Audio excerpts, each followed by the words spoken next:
Я имаме сега тука. Гледай какво става тук. Браконьерска история. Бата Гел е браконьеро.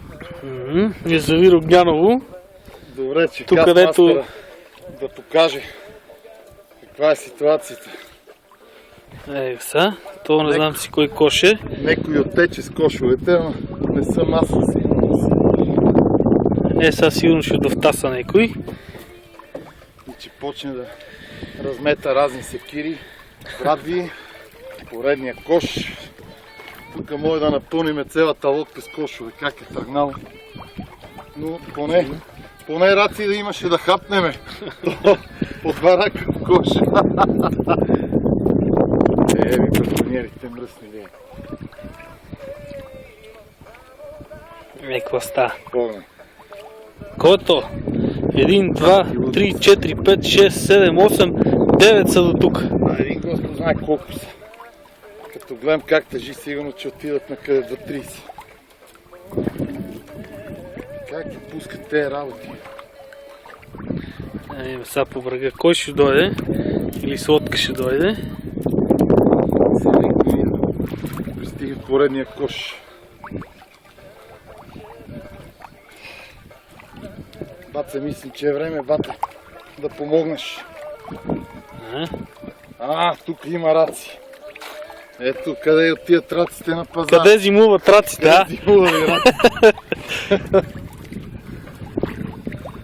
Тая лодка мислехме, че няма да е малка за разни такива подобни тъкани, ама май чутесне и тя. Бате Райко, сигурно не съм фотогеничен на слънцето. Чакай малко да се срещне.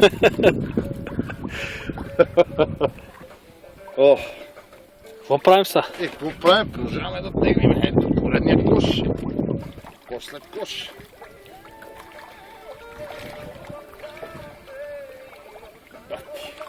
Гледай, риба даже има. Даже и костур има. Че да има риба.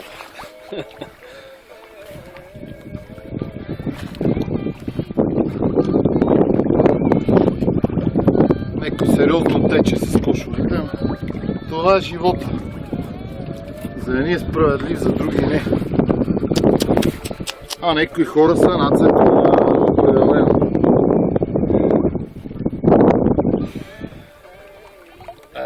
Не е истина. Колко коши има тук, бе, браче.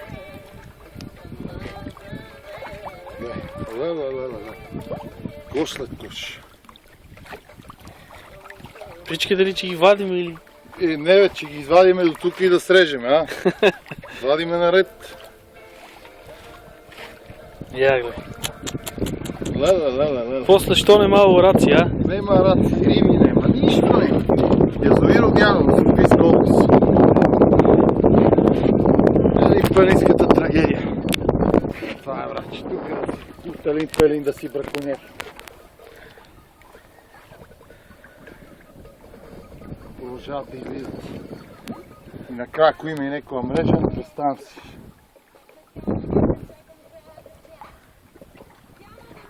Още не има никой по врага.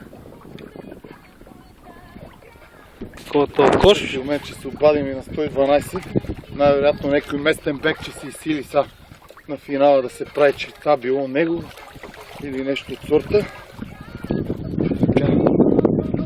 Бати. Зарина се.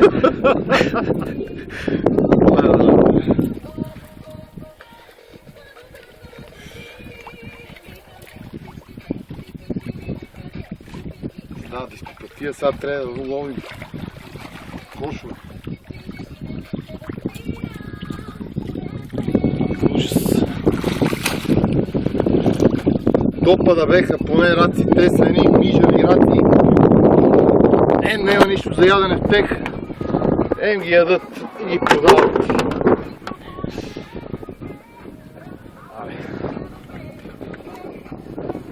Колко станаха, бе? Човек не знам.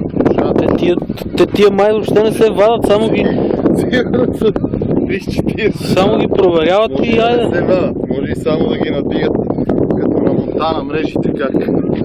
Само ги надигат да вият нещо, ако се е фанал. Продължават обратно да висят.